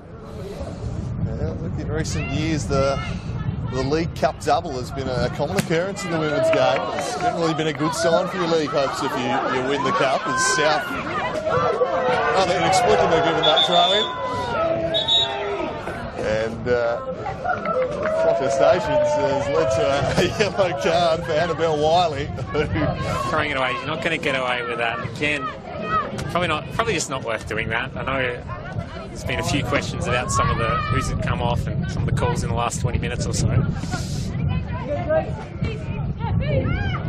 Nothing towards Matsatsos. She better watch out here, Wiley. She doesn't get herself another ball. That was a little bit cynical in my eyes. There was no intent for the ball there. Very lucky. She hadn't been booked 30 seconds Yes. early. I'm telling you, she gets a yellow card. I think so too. And I A little bit of frustration there. We'll just tell her to calm down or either get her off here and not rub herself out of the cup final. Yes.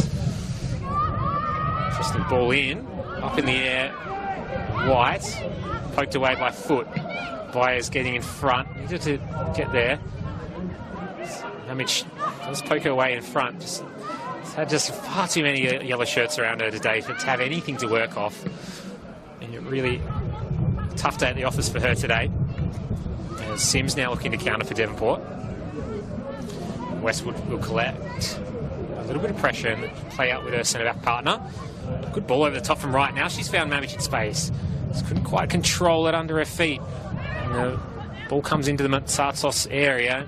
Doesn't find her. Some shoot habbers come on.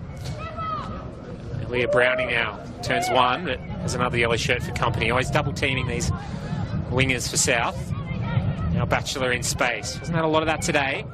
And really well covered off in the end. And South just, again, they're just finding this stonewall type of setup from Devonport. It's been very hard going to get through this block. They've had a lot of yellow shirts all around the ball, and it's not many passing lanes, that's for sure. Is awaiting the Strikers probably in the final. Looks like it could be the Kingborough Lions who lead Launceston United 3-2 in the 118th minute of that one down at the Den. The cup finals will be at the Den. A good matchup. Kingborough, type of team I think that could do very well in well, Cup generally. They played Devonport quite well a couple of weeks ago down at Lightwood Park, and if they do make the final, that will be a nominal home game for them, really, because the Cup final's down there this year. All sliced up. Tsatsos just following through. Got it a bit too well in a way underneath that one, and well out of play. It's the sort of runs that they need to have, just really hard at the ball, trying to win those 50-50s. But again, so many Devonport players. White and McMullen have been very disciplined today, just sitting quite deep. You can see them now setting up in the double pivot. Just with the kind of Knight playing a bit further up, just allows them to be a bit more defensive and not really worry about ball retention up forward, because you can just hit it to Whitney Knight's feet and think, okay, we've got a chance of doing something with it here. This one's spread wide for Browning. He's flooding forward for South. Can Browning pick one out? She can't. It's been the story of their afternoon in attack. They've just not been able to find that ball into the box. Yeah, that was Alistair Russell. That's the first thing I would be probably thinking about at training this week, is under pressure crosses. There's just been a few skew whiff ones and not enough cutbacks, not enough on target. Again, that's credit to the Devonport strikers' defence. Also haven't had enough balls that the likes of Mamich and Browning have really been able to pounce upon. There's Choi, though. She'll turn the corner. Will hop over Wiley's head. Browning gets it nice and deep, but again, sort of this difficult area for them. Boxed in again by Georgia King. And Browning doesn't have much support. She does play a nice ball through to Byers, who works her way to Hobart. It's a sort of ball that could cause problems. It does. It's a little bit of a clip on the way through. Tsatsos kind of left her leg out there. Earned a free kick for it. And South pushing here. Credit to them. They really want at least a goal out of this game. And anything can really happen once you get 1 or 2 goals. Yeah, they haven't waved the white flag. They're throwing bodies forward, but just haven't been able to find that scoring chance. As Batchelor hits this one in, takes a couple of deflections. Now spread wide, the substitute, Hava. Field one in. Sam Hardy gets up and shuts it down. Probably almost the most clear-cut opportunity. Nice shot on target from Hava. It's not quite enough power behind it, but that's the sort of opportunity that South are pushing for now. They just can fall to the feet of someone and get it in some space. Watkins does not have any of that at the moment. Just gets around one player, though, and does find some space. She play it low. Oh, skipping ball through and takes a deflection off Annalie Bidwell. And we'll go out for a corner. And this is the sort of energy that South have been needing to bring. They've done quite well in putting the pressure on, but again, they just need some of these half chances to kind of fall to the feet of someone and make it, put the ball in the back of the net. It's a decent ball. No one in the middle, though. Does it fall to the feet of South Hobart player? It doesn't, and it is cleared away and out for South Throat. A bit of a dangerous flick on from King in the end there. Nearly led to a chance. Mamich lining with Hava. Fresh legs, squares it up. Sophie Westwood from range. Quite catch that clean. Harmlessly over the top. They've got a quarter of an hour left to find 3 goals. Throwing everything at it. Kitchen sink. Sophie Westwood coming all the way up and making that shot. Putting strikers under a lot of pressure, and strikers haven't been able to really get on the ball at all. The press has been good. I think Choi a little bit deeper in midfield has worked out, and Tsatsos is helping out in there as well now. Batchelor's ball skips through a few Devonport legs, but doesn't find any South Hobart feet, and Bridget White will get back into Westwood, who's in acres of space, but and this is the ball that's difficult. She's just going to have to lump it up and hope for Browning. Now White in a one-on-one again, and it was a handball, not the last defender, so I think if you're South Hobart, you almost think, take that free kick there. It would have been one-on-one for Grace Sims to run onto there. Yeah, you take that every day of the week.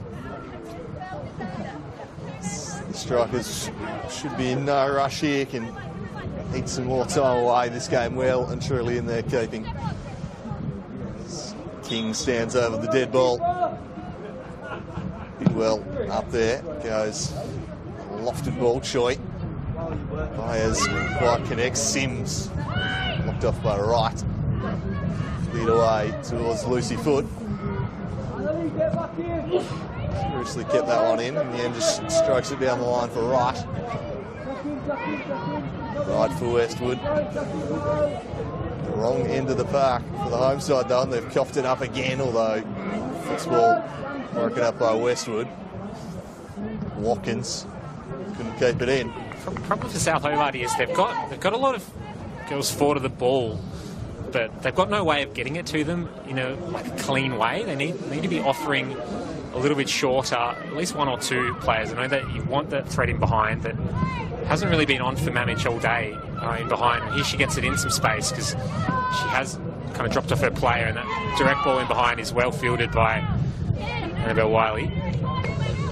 Choi still dashing about the pitch, trying to drive her side forward as Aber knocks it over the top looking for Mutsatsos.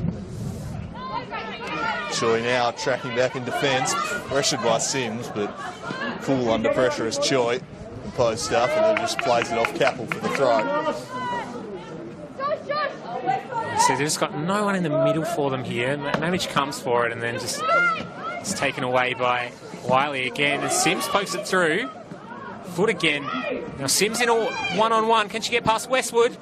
It's a good save by Ponding's come out with her feet. Follow-up off the post from Knight. Connected with that one sweetly. I'm almost more worried about what was going on in the middle there. It just fell straight to her and powered that one against the post. There's a thumping hit from Knight over the post. A good crack as Ponting did really well initially to deny Sims. Made a good leg save. Westwood applying the pressure.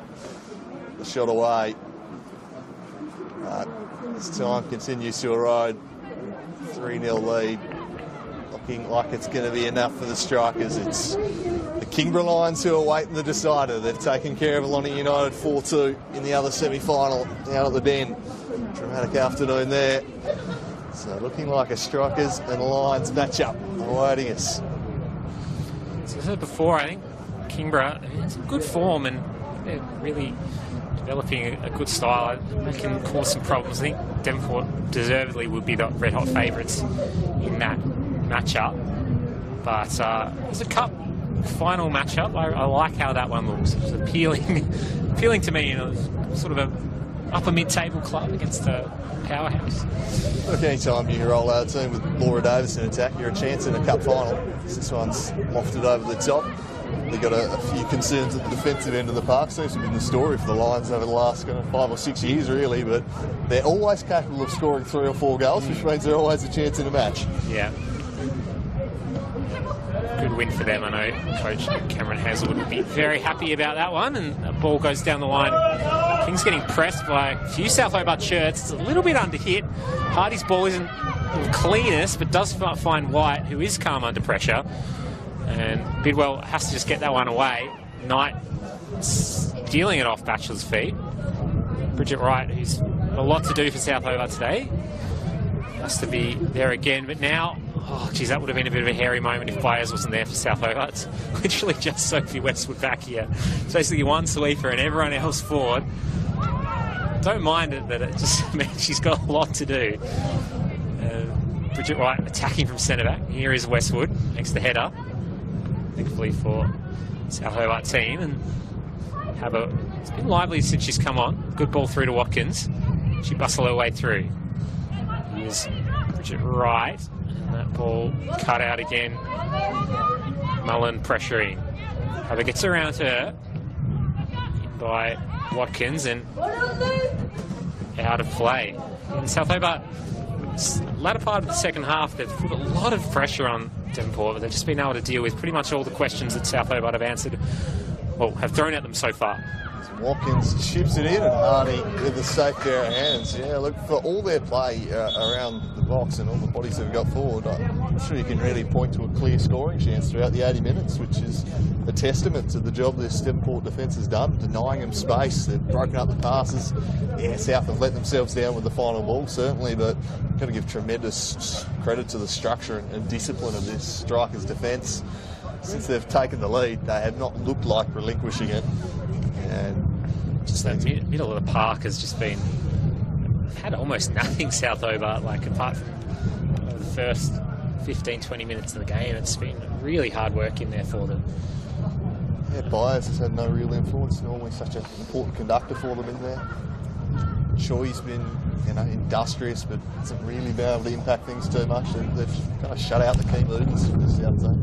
And Mamich has had 3 defenders on her every time she's received the football. Yeah, it's been difficult because they feel like they've been wanting to get the players around those sorts of players. It just hasn't been able to work a little triangle to really get past 1 or 2 players and open up that space. And again, credit to Devonport for winning those duels and the structure around it.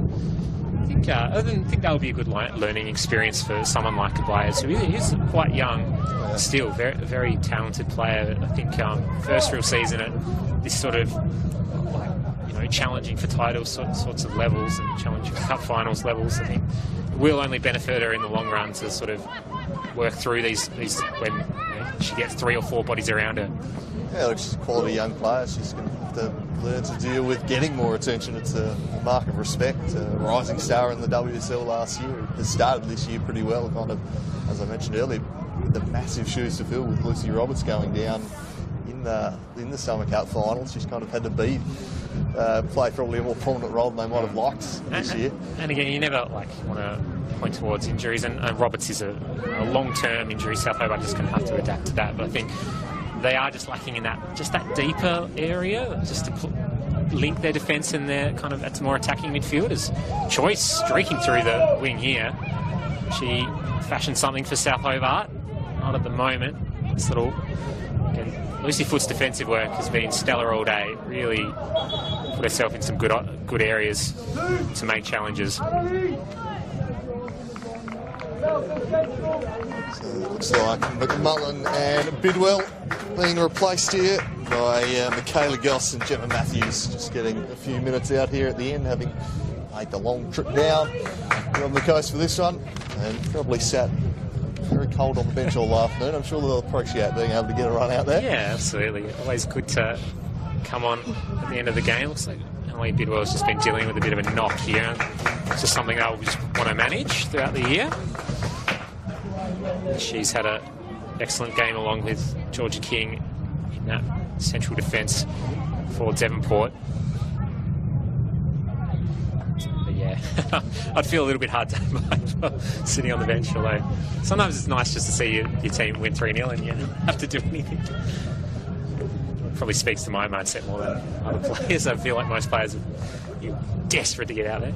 Less nice when it comes to the side of hypothermia, I reckon, Alex. Yes, that's true. Which is a very real threat here this afternoon. Yes.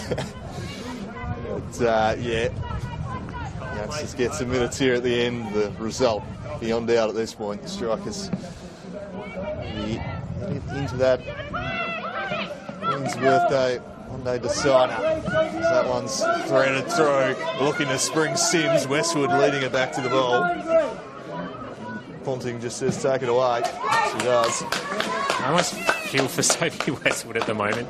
She has had to do so much for this team, and you can see here, everyone else is just standing for South Hobart. She was, again, in a one-on-one situation. If things go wrong, it's a bit tough for South Hobart to keep Devonport out of the scorebooks. Whitney Knight with a lovely little ball through. Foot's running onto it. Ponting with a save, and it rebounds back off Lucy Foot for her second. Big cartwheel for Devonport, and sealing a big win for them. 4th goal here at Darcy Street. And it's come apart a little bit at the seams for South Hobart at the end. Tried all day, and I think that's just going to be the icing and the cherry on top for Devonport. Yeah, Lucy Foot bags another. Ponting made a good initial save, but able to just walk it across the line in the end. erupting, saying, where was the defensive coverage? Foot gets another. White gets Knight gets another assist. 2 goals, 2 assists for her. And 4-0, an emphatic victory this for the Strikers. So they punch their ticket to the decider. I think this will be a hard viewing on tape for South Hobart coaching staff. They will need to look at it to see where they can tighten up for the rest of the year when it comes to playing a team like Devonport. Well, they're going to have to play them twice more in the league, and given the current situation in the league, you fancy they're probably going to need to beat them twice to win the league title, at least once. They're certainly going to have to win the next one at Darcy Street. Yes, that's going to be a really big game, certainly. Whilst this year you look at United and Kingborough and go, yeah, there's probably more, and even we saw it in the Northie Knights taking point last year, there's probably more threat of the top sides losing points this year. If you want to win the title, generally you're going to have to win those top of the table clashes yourself. Yeah, well, you look at English Premier League at the moment, and it's really come down to a couple of points. And if Arsenal could have got over the line in any of those games, they wouldn't have to rely on other teams. So, got to make sure you can, if you can, get those points off your main rivals. Satos sends that one across towards Watkins. He continues, roll across to Heather. Sliding in, Foot. And then Westwood just thumps it back to the keeper. Sting well and truly out of this one now, though. Yeah, I'm starting in my head just to do my kind of votes in my head, who's been best on. And I think just seeing Lucy Foot get in there, she had a real argument for it. I think Whitney Knight, I guess, with the assists today, she's really just been able to put it on a plate for her teammates. As Batchelor goes forward and out of play for South Hobart again. Probably evidence of how they've played today. Just a lot of energy and good industry. Not quite the cohesive performance that they would have liked to see. So certainly think it'll be exclusively Strikers in the votes today. Yeah. Abby White, probably another one I've been impressed with today. King at the back has been a rock. Yeah, I think the 3 and the 2, Knight and Foot, outstanding. The 2 big stars are really in the forward half at times. They've made their mark on the scoreboard today. It's with Satsos, Jules with Knight. I think saying how hard it is to find who would be the one in that vote is a credit to the rest of the team, and all put in a really good performance. And when you have trouble to fill out your 3 votes, because it's so competitive, it's a really good sign for the Strikers going forward. There's Mutsatos. Squares up towards Watkins. It's a dangerous looking ball. Watkins will track it down as Mamich in the middle. They find a consolation goal.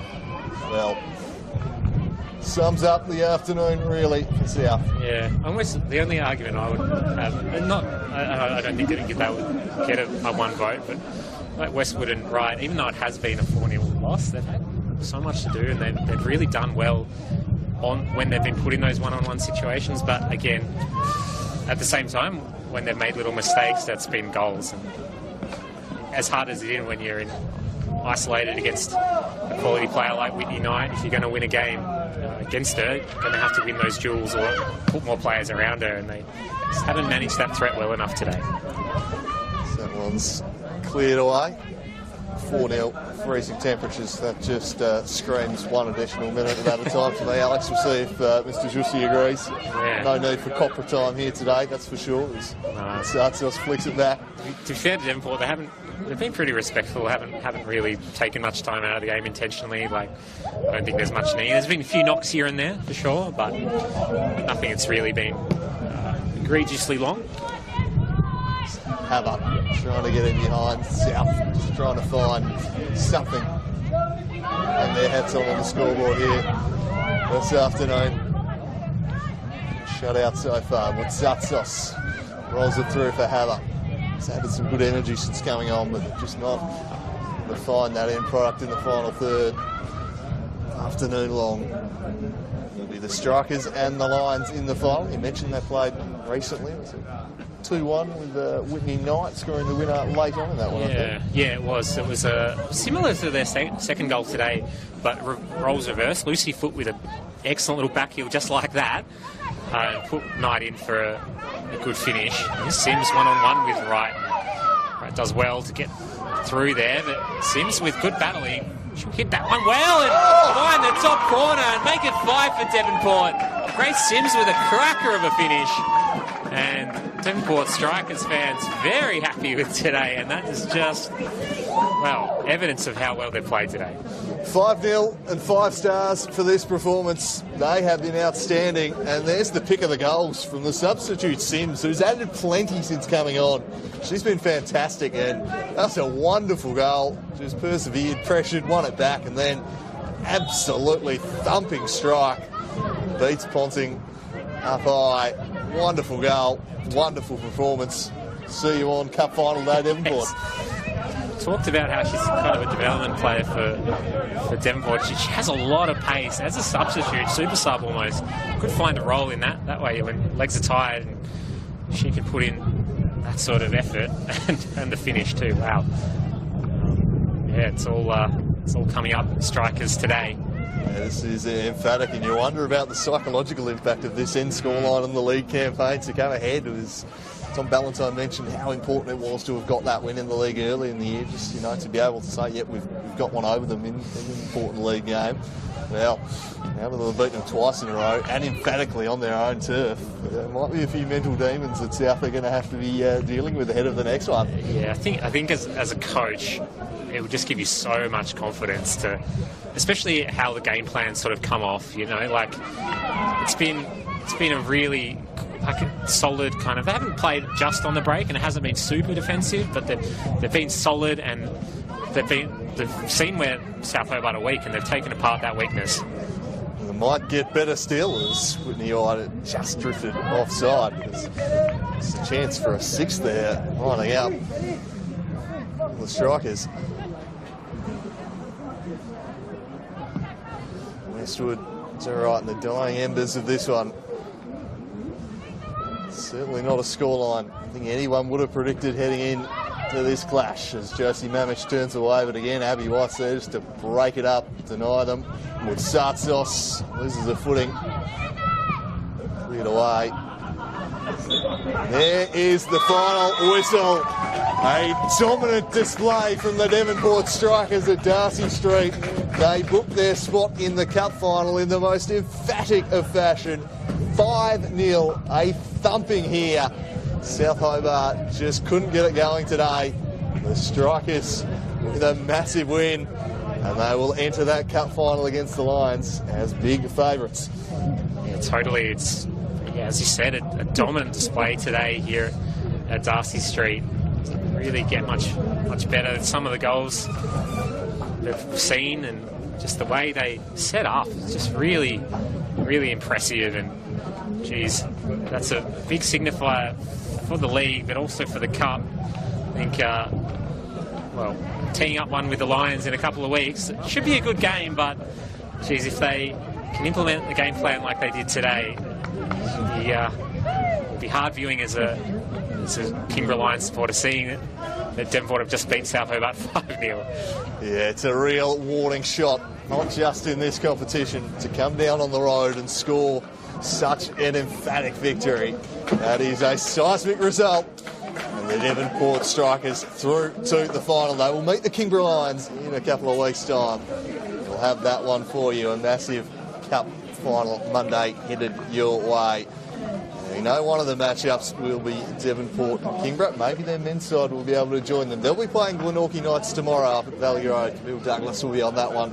So tune into what should be, well, I'd say it should be a close encounter. We thought that about this one, so who knows. But either way, we now know one of the results. And one of them will be Devonport v Kingborough. Smiles all around here.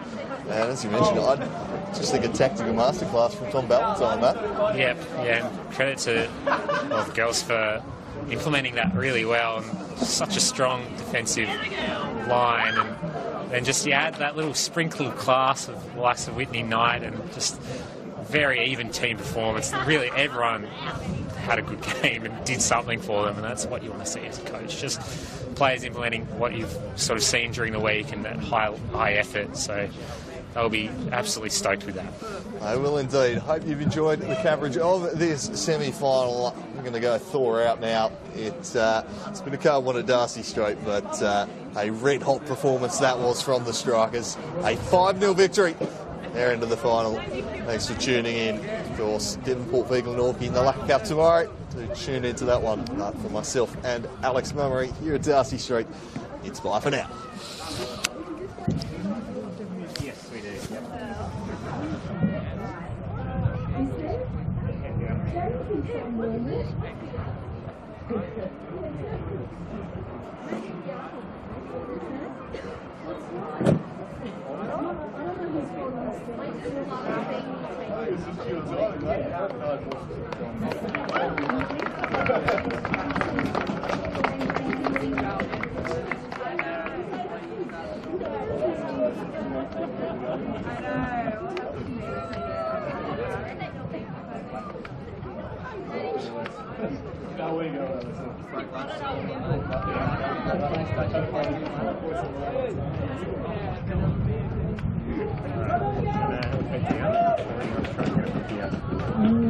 Anywhere over there should be alright. Oh, so you're going to zoom in on it? Yes, I'll get you in on that. I'll just turn this on now.